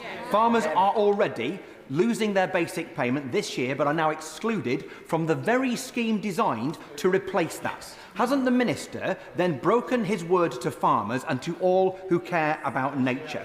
Will he clarify how much money he will save from the BPS cuts this year, and that therefore it is not true that SFI is overspent? Isn't it true that when the BPS cut is taken into account, more than £400 million of the £2.5 billion farming budget will remain unspent? A bigger budget is pointless if you do not spend it. This money was supposed to reward farmers for nature restoration and sustainable food production. Doesn't this damage both? There are 6,100 new entrants to SFI this year, and yet only a mere 40 of them are hill farms. Doesn't this prove that, because of the failure of the Conservatives in the last administration, the big landowners and the corporates are already comfortably inside the tent, but the farmers who are outside and now locked out without warning are Britain's poorest farmers in Britain's most beautiful places like mine in the lakes and the dales? As the Tories oversaw a 41% drop in hill farm incomes in just 5 years, isn't this a bitter blow that is unbearable for our upland farmers? This betrayal will outrage everyone who cares for our environment, for our upland nature and landscapes. It will outrage everyone who cares about food security. It will outrage everyone who cares about our tourism economy, and it will outrage everyone who clings to that old-fashioned expectation that governments should keep their word. On Monday, the Secretary of State came to my beautiful constituency to pose for pictures by Windermere. I wonder whether he might come back tomorrow and face up to the farmers who steward the stunning landscapes around our beautiful lakes and who he has abandoned so shamefully. Will he reopen SFI, honour his promises, or else turn his back on the very people who feed us? Minister. Well, again, I'm disappointed in the honourable gentleman's comments because he's a thoughtful person and he and I have debated these issues many times. I'm sorry he didn't welcome the uplift in HLS payments, which he and many others have been asking for a long, long time, which will benefit upland farmers. And I would take him back to many of the discussions that we have had about the importance of getting the farm budget out to farmers. That is what has happened. The full budget is actually being spent, and that should be celebrated. Alex Sobel. The fruit and vegetable aid scheme is an important lifeline for producers collaborating, and it has meant that we've had a huge increase in our tonnage of various fruit and vegetables. That scheme is finishing on the 31st December 2025. What future plans have we got to support fruit and vegetable producers to collaborate in 2026 and beyond? Minister.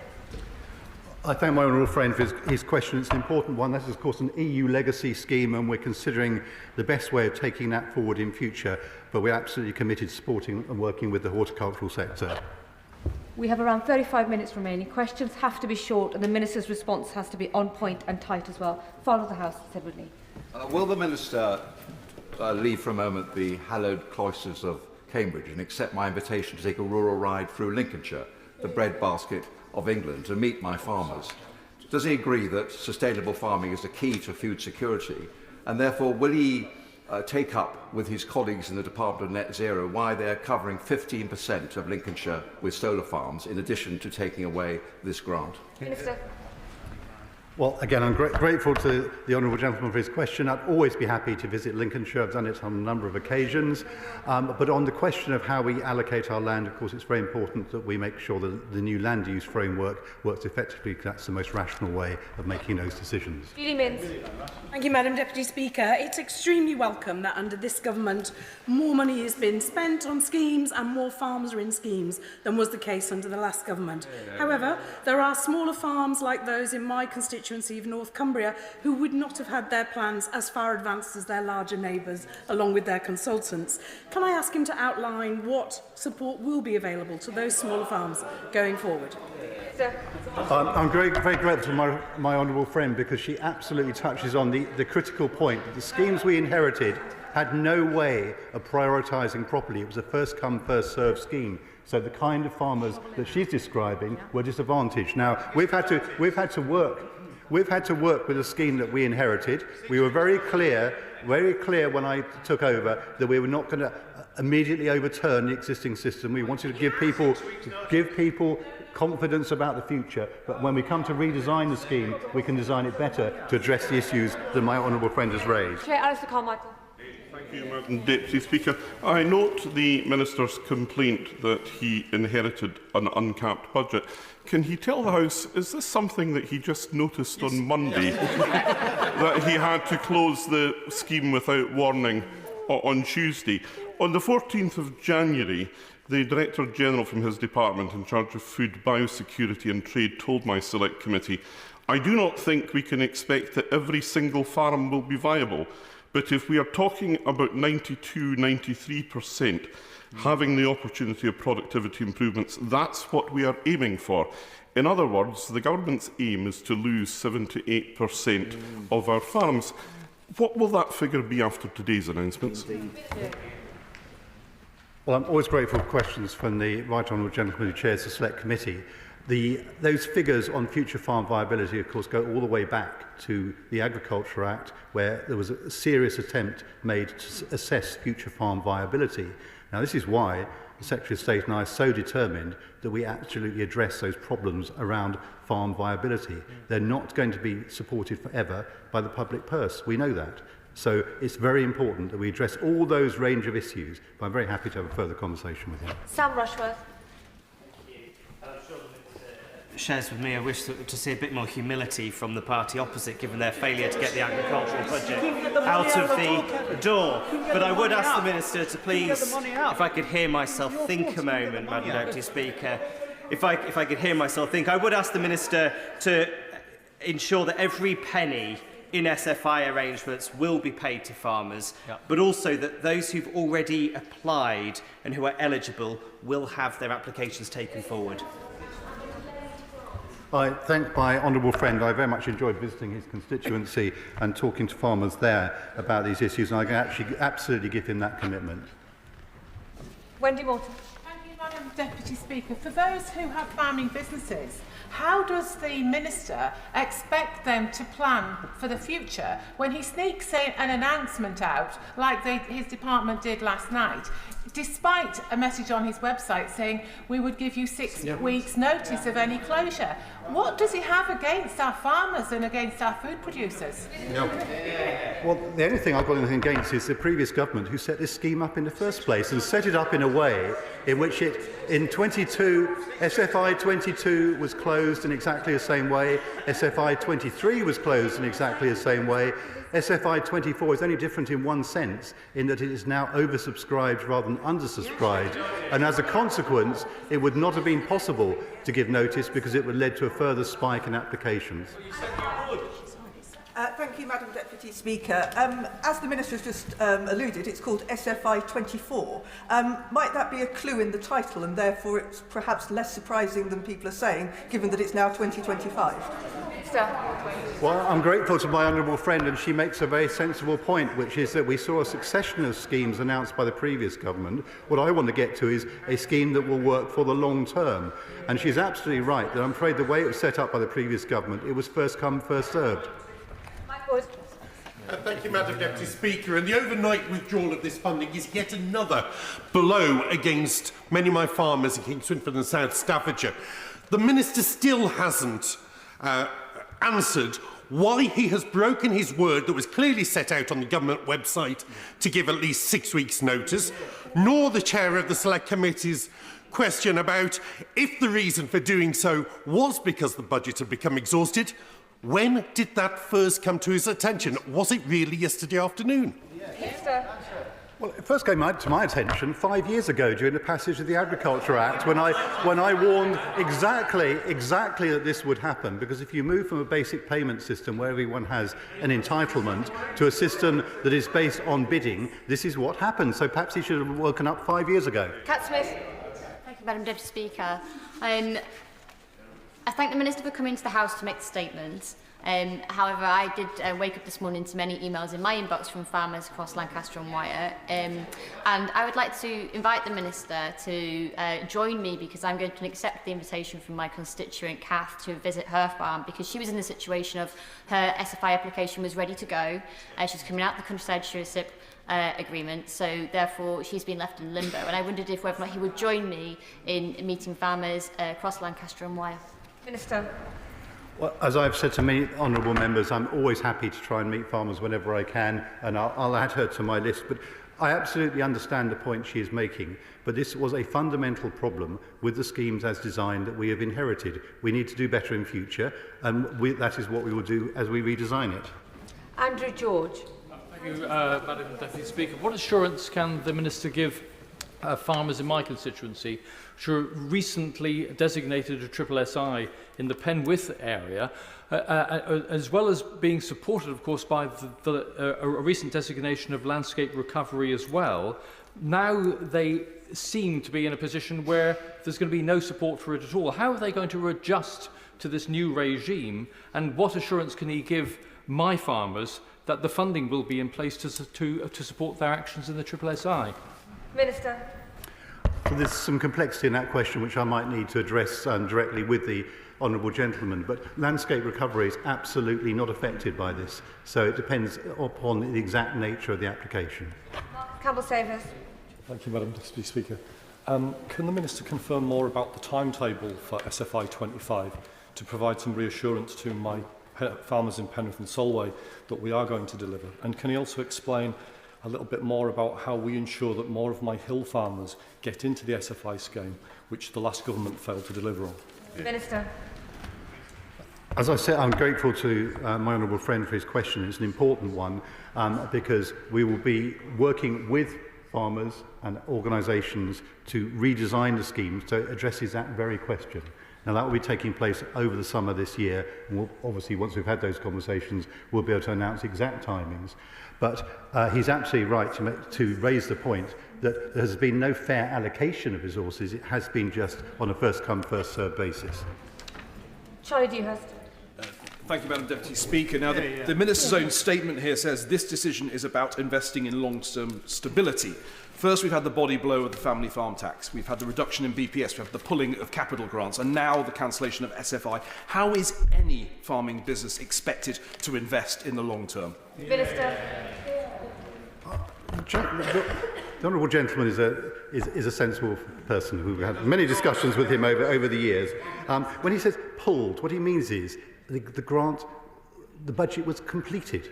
And it's exactly the same in this case. And I do think it's important that honourable members opposite understand that you can't spend the same money twice. Now, they lived in a world of cakeism. We don't. And the money is spent. Once it's spent, you then have to move to a new set of schemes when you have the money available. Andrew Pakes. Madam Deputy Speaker, and can I thank the Minister for bringing the statement to the House and sharing such honesty about challenges in the scheme. Can I urge the Minister not to take any lectures from the party opposite, who oversaw a chaos in DEFRA and a £300 million underspend, a shameful reckon? And can I ask the Minister if he can assure the House and outline details to ensure that future schemes gets the money out the door, gets it into farmers' pockets and stops the waste and bureaucracy we've seen under the previous government in DEFRA. My honourable friend is absolutely right. I'm afraid I was genuinely dismayed by what I found when I came into the department, perhaps not entirely surprised, but we have spent the last 6 or 7 months trying to get control of this, because if you have a scheme which is not capped, not managed, no budgetary control, then you have a problem. The figure's £5 billion overall, the biggest amount for farming that we've had. We're going to make sure the money gets out to farmers. Sarah Dyke. Speaker, coming at a time of record low confidence in farming, many farmers in Glastonbury and Somerton will feel that this sudden closure of the SFI scheme will bring them closer to closing their farm gates for the very last time, at a time when food security is at an all-time low. So what communications are going to affected farming businesses, and what support will DEFRA give to those that are dealing with vulnerable farmers at the sharp end? Well, I have to say I don't actually agree with some of the honourable lady's question, because the food security report that was published at the end of last year did not bear out her analysis. But the RPA has written to farmers today, setting out exactly the situation to give people reassurance. Whereas, Madam Deputy Speaker, is the Minister surprised that the party opposite is now crying crocodile tears when they failed to get £350 million of SFI out into farmers' hands, and they failed to stop speculative acquisition of farmland by tax dodgers? Minister. My honourable friend is absolutely right. I'm afraid, as on so many other issues, we're having to clear up the mess that we inherited, and it will take time, but we are setting out a clear path for the future, which I hope over time people will come to support. Paul. I don't know how to break this to the Minister, but I don't know if he realises, but when the thousands of farmers come to Westminster, they're not coming to thank him or the Secretary of State. Yesterday we had the sustainable farming incentive announcement. Today, an announcement that there is to be no extension to his honourable friend from Leeds, to the fruit and vegetable aid scheme, no extension to that. And that, of course, follows the family farm tax. The announcement which the Minister has made today speaks very ill of the financial management of his department. I make no apologies to repeat the questions asked by my right honourable and honourable friends. When did he know that he was hitting his budget ceiling? When had he set that as a criteria? What discussions had he had with the Treasury to increase the budget?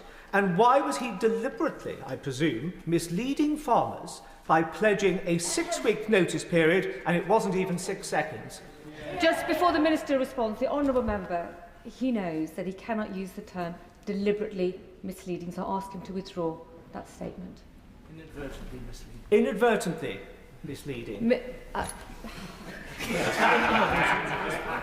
Minister. Thank you, Madam Deputy Speaker. I will take the honourable gentleman back to the origins of this debate. When we moved from basic payments to these schemes, it was always the case that there were going to be a point where the budget was spent.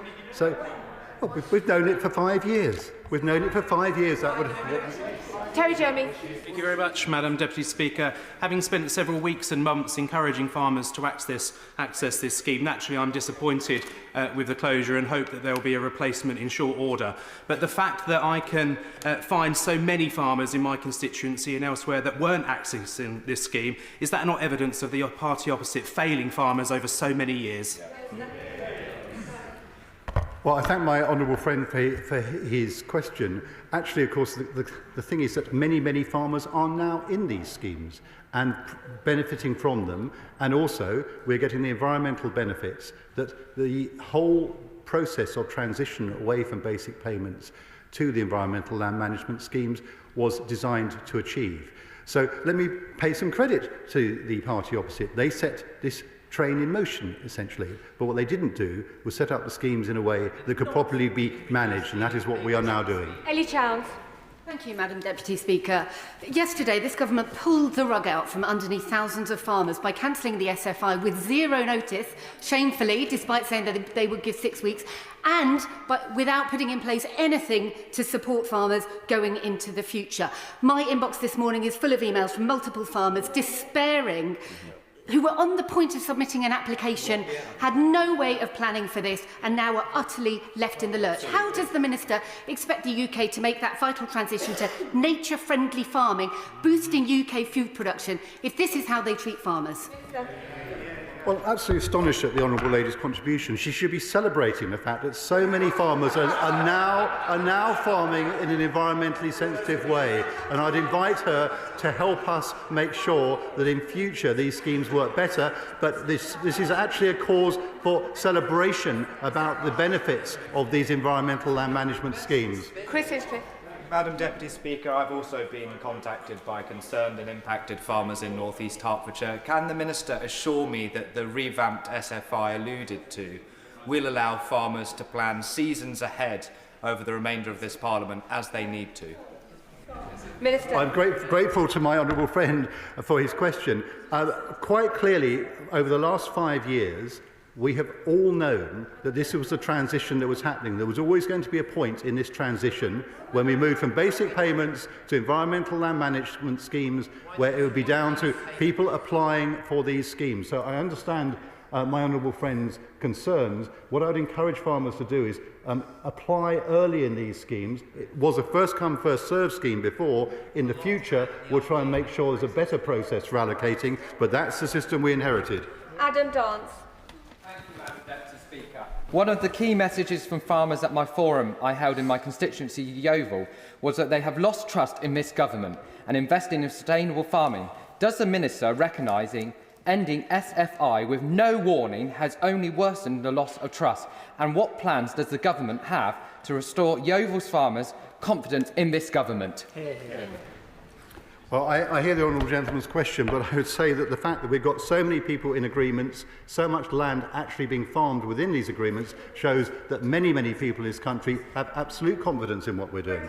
Thank you, Madam Deputy Speaker. How on earth does the Minister correlate saying in his statement he wants to work with the sector when last night the government gave 30 minutes, just 30 minutes notice to the NFU, the sector, of this shameful cut to the SFI budget? What does that actually say about DEFRA's previous commitment to transparency, cooperation and co-design? Minister. Well, again, I'd say to the honourable gentleman that this has been a process going on for 5 years now, and that perhaps he should have looked a bit more closely at what was about to happen. Carla Lockhart. Thank you, Deputy Speaker. Minister, trust between farmers and this government is well and truly broken. Farmers feel betrayed, let down, and many are at breaking point. The closure of the SFI is a bitter and I believe a calculated blow on top of the family farm tax grab, and it will be the final straw for many British farmers, the people who feed us. How can the Minister justify sending over £500 million to farms in Africa, Asia and South America and stripping support for our own homegrown farmers? Well, I'm grateful to the Honourable Lady for her question, but I would just point out this is a scheme that relates to England, and the different devolved governments have different schemes. But in terms of the question about international aid, I would say that the key thing for us is to make sure that we support our farmers here, which is why we're spending a record £5 billion on farming over the next 2 years. Martin Vickers. The one thing in the Minister's statement that farmers in my Brigg-in-Immingham constituency would agree with is that they are not making enough money. When I hope the Minister takes up the Father of the House's invitation to visit Lincolnshire, will he agree to meet face-to-face with my farmers and explain to them exactly what his government are doing to increase their profitability? Well, I'm grateful to the honourable gentleman. We've had many exchanges across the chamber over the years. I'd be very happy to speak to his farmers and particularly talk to him about the work we're doing on supply chain fairness, which is very important to me. Helen Morgan. Thank you very much, Madam Deputy Speaker. Farmers in North Shropshire are really keen to improve the environment and farm in a friendly way, but they're also running businesses and they need to plan. There are farmers in my constituency who are hoping to apply for grants to raise the water table in peat soil areas. Those grants hadn't even opened, that's why they hadn't applied, and now the opportunity's gone. Can you tell us what he's going to do to enable farmers to plan and what the replacement scheme is going to look like? Well, the Honourable Lady raises an important question. SFI is only one part of the set of schemes that the Department has to work with farmers on nature restoration, and my colleague is just telling me we're £300 million available for peat restoration, so there are other schemes available. Dr Luke Evans. No notice and the scheme immediately closed. The Minister says it's full, it's complete. When did he know this, and why didn't he tell the farmers it was going to happen? Exactly.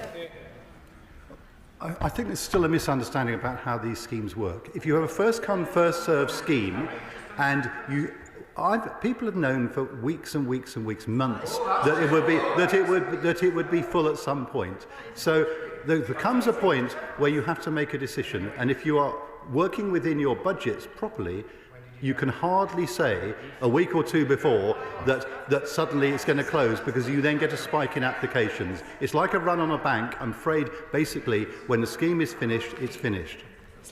Ross Savage. Thank you, Madam Deputy Speaker. Nature and food, farming and farmers are the absolute foundation of British life in every sense, and this change is deeply regrettable.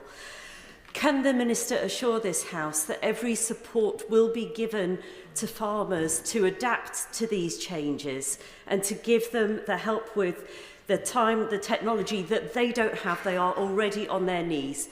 Please, can the Minister assure this House that the necessary support will be given to stop them from buckling under the load of these successive changes? Minister.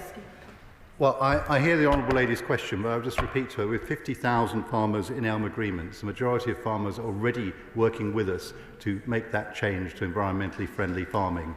It was never clear how many of the overall numbers of farmers would make the transitions into the new schemes. Obviously, it's not a matter of compulsion. We invite people to apply, and they were invited to apply last year. When the new scheme comes along, I invite people to apply then. Andrew Smith. Thank you very much, Madam Deputy Speaker. The Minister is here, ducking and dodging questions like a Poundland Alistair Campbell at the minute. He started out with "we knew 5 years ago," then just very quickly it turned to just weeks ago. He said that this is cause for celebration. I don't think I'll be finding any of my farmers that will be celebrating this. And I would just like to say to the Minister, come and speak and say these things directly to farmers' faces and see the response you get rather than the comfort there. Do you really want to be a minister that much? You're willing to say such ridiculous things. You can find money for lots of other projects. So just simply come to Fylde and speak to the farmers. Minister. Well, I was going to say I was grateful for the question, but I'm not sure I was really. What I would actually like to do is to invite the honourable gentleman to come and talk to people who are engaged in nature-friendly farming, who benefit from these schemes and who are actually undertaking the transition that I would give the previous government credit for on starting out for. We wanted to move away from the common agricultural policy to a new system. That is what we are doing. The schemes weren't designed well enough in my view, and that is what we are now addressing. Vicky Slade. Madam Deputy Speaker, I was contacted by the Great Big Dorset Hedge Initiative 3 weeks ago, who told me that capital grants under SFI had already been frozen. Can the Minister confirm when the decision to close was actually made, whether applications submitted will be granted and how long they'll have to wait? And as farmers are already obliged to improve hedges with more than 10% gaps under their agreements, how will they access funding to do so to enable their existing funding to be maintained? Minister. Well, the Honourable Lady raises an important set of points there. We now have 75,000 kilometres of hedgerow within these schemes. The basic point is that we have a fixed budget, and just as with the capital grants, when they're spent, they're spent. There will be another set of grants available in the future, and I'd invite her constituents to apply at that point. But what we cannot get away from is there is not an endless supply of money, and we have to work within the budgets. Lewis. I understand the Minister's point that it's been known all along that at some point the fixed budget would be exhausted. A simple question for him. On which day were ministers first informed that that budget had been exhausted? Minister. Well, we made the decision yesterday because we reached that point. Caroline Warden. Thank you, Madam Deputy Speaker. It's beginning to feel a little bit like a game of top trumps between who can cause the most financial unpredictability to farmers, be it the botched ELMS rollout or cancelling this scheme at a moment's notice. We know that half of Britain's fruit and veg farmers expect to go out of business, and the Minister has said that he will support farmers to be profitable through fairer supply chains. So could the Minister explain to the House what that is going to look like? Minister. Well, I'm grateful to the Honourable Lady for that's a very big question. What I would point her to is the fair dealing clauses in the Agriculture Act, which were brought forward. Some of them in the dairy sector already. We're working at the pig sector soon. Basically, sector by sector, we're trying to sort out the improvements that are needed to get fairness through the supply chain. It's a very big, difficult, complicated question, but it's essential for the future. Jeffrey Clifton-Brown. The announcement sneaked out with no notice last night. The Minister will know, if he knows anything about farming, that farming takes months, if not years, to plan. Yeah. They had no notice of this. Will the Minister now tell us what is to replace it, when he's going to consult, and when it's likely to come into operation? Minister. I'm grateful for the question because it is what we will do is over the next few months, through the spending review, we'll be reviewing how we can improve the scheme to avoid the very quick point that he has just outlined, and that I'll be reporting back to the House later in the summer. Ben Maguire. Thank you, Madam Deputy Speaker. Having met with young farmers at Duchy College in North Cornwall last week, it's clear confidence in the farming sector is at an all-time low, with many looking for alternative careers. With the government's hammer blow to SFI payments on top of the family farm tax, what plans does the Minister have to incentivise young people to get into farming? Now they face a huge tax bill upon inheriting their family farm and will no longer be incentivised for environmental stewardship and sustainable farming. Well, I completely disagree with the premise of the question, as the Honourable Gentleman will probably realise, because he's right to say we need to get generational change into farming, and there are a number of ways in which that can happen. But no, I'm not laughing at it at all. It's a very, very serious point here. I am genuinely concerned about the future of the farming sector unless we get generational change. We'll be looking closely at how we can do that in future. But in terms of stability, having the £5 billion budget that we've secured was a very, very good first step. Ms. Brown-Fuller. Thank you, Madam Deputy Speaker. My farmers in Chichester are exhausted with the ever-changing schemes and the time it takes to apply for those schemes. So imagine their surprise when they find out that the SFI scheme has closed, not with no notice, I think that's unfair, with 30 minutes notice given to the NFU as opposed to the 6 weeks that they were promised, and at a time when BPS schemes are significantly reducing. What communication and support is going to be given for those family farms that have missed out on this round of SFI funding? Minister. Again, I thank the Honourable Lady for her question. what I would say is that it should have been clear to people for a long, long time that this transition was coming, because that was the move away from a system based on entitlements for every farmer through the basic payment system to a system that relied on people applying to what was essentially a fixed budget. Now, I agree with her, and I agree with many of the other contributions, that the way the system was set up did not allow proper prioritisation or fairness in terms of allocation. That's what we would like to change in future, but that's the system we inherited. And I'm afraid that is where we are at the moment. But remember, the vast majority, or the majority certainly, are already in schemes. And for those that have not yet come forward, what I'd gently say for the future is the advice is probably for these kind of schemes, it's better to apply earlier rather than to wait. Jeff Aquarone. The sudden completion of the SFI scheme will be a worry to many farmers and local people. I'm also very concerned by reports that if you were only given 30 minutes notice on such a huge change, can the Minister assure my farmers that DEFRA will learn lessons from poor communication and lack of clarity that's plagued this scheme and other initiatives in the past to give them the confidence they need going forwards? Well, let me perhaps repeat the point. This is not about communication. If you've got a scheme which has got a fixed amount of money in it and you suddenly say it's going to close in 2 or 3 weeks, then you will get a surge in applications and you'll have to close it the same day. So that is a flaw in the way the scheme was designed originally. We want to do better in future. Danny Chambers. Thank you, Madam Deputy Speaker. International events have pushed national security right up the agenda, and I'm sure we've got cross-party acknowledgement that food security is a vital part of national security. Given the changing geopolitical situation now, has there been an impact assessment on changes to farming budgets like this removal of SFI and other stresses on farming budgets and cash flow on our food security? Well, the Honourable Gentleman makes an important point, and I would refer him back to the food security report that was published. But there's been no change to the amount of money available. The £5 billion budget is there. This is a discussion about who gets it. John Milne. Thank you, Madam Deputy Speaker. Can the Minister explain to my farmers in Horsham why he did not feel any need to have any consultation with any farming stakeholder in advance of this announcement? Minister. Well, again, I'd refer the Honourable Gentleman to the question I raised earlier. It's first come, first served scheme. If you start having a consultation, everybody applies that day and you have to shut it at that point. This is a flaw in the way the scheme was designed. Final question, Jim Shannon. Thank you, Madam Deputy Speaker. The Minister is much liked in this chamber, and we all know that. However, it is disappointing to hear of the pausing of a new application for sustainable farming incentives for farms in England. It is understandable, of course, that this would be seen as a betrayal to so many farmers. In Northern Ireland, agriculture support is different, but nonetheless, the central funding comes from this government centrally here. So can the Minister assure that funding for Northern Ireland farmers, which comes from here, will not be reduced or falter as a result of today's announcement, and steps will be taken to protect our agricultural industry and our farmers, which are the backbone of our economy? Thanks so much.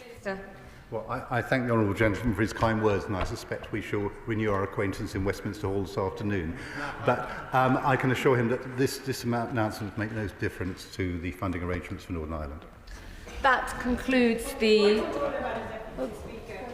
point of order. Victoria Atkins. Thank you, Madam Deputy Speaker. The Minister has been asked repeatedly why no notice was given to farmers of the closure of this scheme. He has given a range of answers, including, and I quote, people knew weeks ago, months ago, about this closure, and even stretching to 5 years ago. This is very important, not least because business decisions are having to be made on the cuff, on the fly today, but also, of course, there may be legal consequences to the answer the Minister has given. So how can we encourage the Minister to correct the record and state the fact that no notice was given to farmers? I'm grateful for the Right Honourable Member for giving notice of her point of order. The Chair is not responsible for the accuracy of Minister's statements in the House, but she has put her point of order on the record. I don't believe that. No, then I don't believe that the Minister wishes to respond, and I will end that there. The next point of order is Marie Tidbill. Thank you, Madam Deputy Speaker. I'd like to correct the record and also make a declaration of interest. In my excitement in making my first intervention on the Employment Rights Bill yesterday, I did not point members to my register of interest, nor my proud membership of Community Union, GMB and Unison. So I would like to ensure that is on the record, as with my register of interest. Thank you. I thank the honourable member for advance notice of her point of order. I know that she had been diligent in seeking advice on how and when to declare interest, which has now been placed on the record. Point of order, Sir John Hayes. Thank you, Madam Deputy Speaker. The former Defence Minister, the Right Honourable Member for South West Wiltshire, on May the 21st, 2024, published records of blood and urine tests relating to nuclear test veterans. He said at that time there were 150. It's now become clear from correspondence from a court case brought by the British nuclear test veterans there are 370 documents mentioning blood and urine. This includes 265 previously unseen and unreleased. This raises the possibility, Madam Deputy Speaker, as you will appreciate, that the AWE misled ministers about the number of records, and then inadvertently and entirely innocently, the minister brought the wrong information to this House. I seek your guidance on how the government can both correct the record but also publish those extra records. The nuclear test veterans deserve nothing less. I am grateful to the honourable member for giving notice of his point of order. The Chair is not responsible for the accuracy of ministerial statements in the House, but he has indeed put his point on the record, and no doubt the Treasury benches are taking note and listening. Now, I'll give the front benches a few moments to swap over before we move on to the 10-minute rule motion.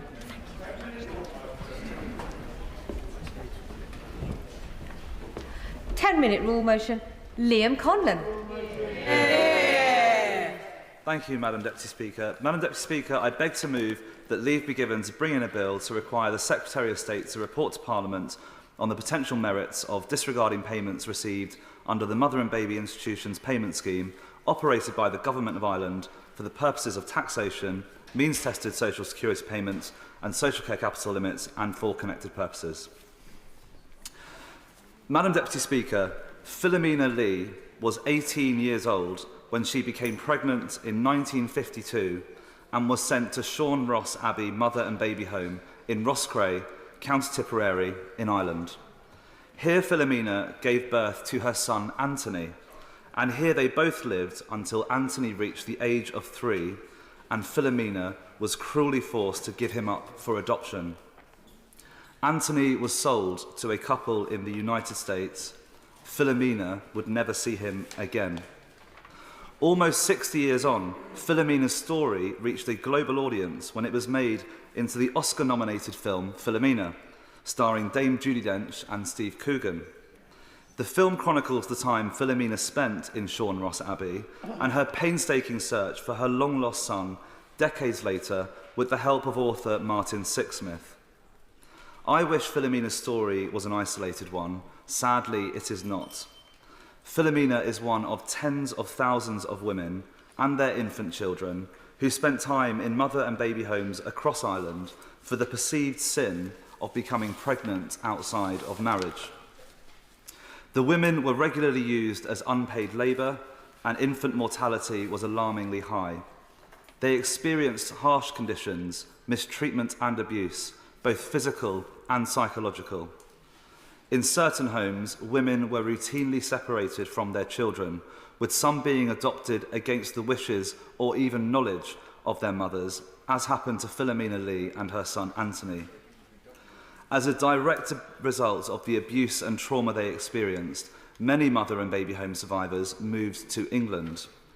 In some cases, they came here because they thought that disappearing from their home country was the only way to protect their families' reputations. And so for decades, thousands of survivors, including here in Britain, lived in secrecy and shame. It wasn't until 2021 they finally received an apology from the then Taoiseach Micheál Martin for what he described as a profound generational wrong visited upon Irish mothers and their children. This was followed by the Mother and Baby Institutions Payment Scheme, which opened to applications last March. The scheme represents a measure of accountability for what happened, recognising the lifelong impact that time spent in these institutions will have. It's an impact that will be felt in all corners of a survivor's life, from earning potential and financial security to physical and mental health and well-being. Ultimately, the scheme aims to acknowledge the suffering and improve the circumstances of former residents of mother and baby homes, which is why it is wrong that up to 13,000 survivors living here in Britain today risk losing their benefits if they accept this compensation. Under our current rules, any money accepted through this payment scheme would be considered savings and could see them lose mean-tested benefits and financial support for social care.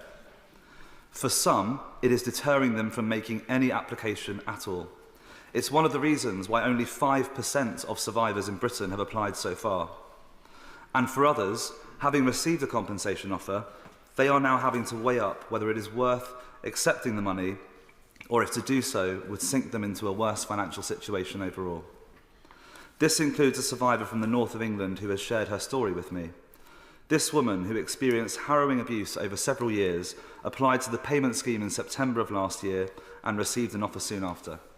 She told me, "When I first heard about the payment scheme, I thought that it was marvellous and I was excited. I couldn't take it in. I had never had any money at any point in my life. I was going to use this money to visit a half-brother in America. He had been born less than 16 miles away, but I did not know that him or his brother and sister existed until we did some family tracing. It would have been lovely to meet him, but I do not feel that I can use the money for this as my benefits would be affected." The whole point of the payment scheme was to recognise the suffering that survivors experienced while resident, but for many, it has become an additional burden, a process which has forced them to revisit their most traumatic experiences, but seemingly to no avail. But fortunately, there is a solution, and it is a relatively simple one. The introduction of an indefinite capital disregard, which my bill is proposing, would remove any risk to an applicant's benefits. And there is also strong precedent for this, with the same arrangements having been applied to similar special compensation schemes in the recent past. They include those introduced for the victims of the 7/7 London bombings and payments made under the Windrush Compensation Scheme. Madam Deputy Speaker, before I conclude, I want to pay tribute to some of the many incredible organisations in Britain that continue to support mother and baby home survivors. This includes Rosa and the team at Irish in Britain, Sean and the team at the London Irish Centre in Camden, the Irish Cultural Centre in Hammersmith, the Freya Network, supporting the Irish community in Leeds, Manchester, Merseyside and beyond, Coventry Irish Society, Luton Irish Forum, Irish Network Stevenage and many more. And finally, I would like to pay tribute to mother and baby home survivors, here in Britain, in Ireland and elsewhere, who summoned the courage to share their personal experiences, to recount their most traumatic years in the name of justice. Their bravery not only secured the apology from the Irish government and subsequently brought about the payment scheme, but also, and perhaps more importantly, has contributed enormously to the hard and crucial work of dismantling the stigma and secrecy that has long been associated with time spent in mother and baby homes. This, of course, includes Filamina Lee, whose own story brought this injustice to a global audience, and I am delighted that Filamina's daughter Jane and her grandson Joshua are here in the chamber with us today. Madam Deputy Speaker, Ireland's mother and baby homes were cruel institutions. Over 7 decades, tens of thousands of Irish women were sent there for the perceived sin of becoming pregnant outside of marriage. They were subjected to the most horrific mistreatment and abuse, physical and psychological. Women were used as unpaid labour.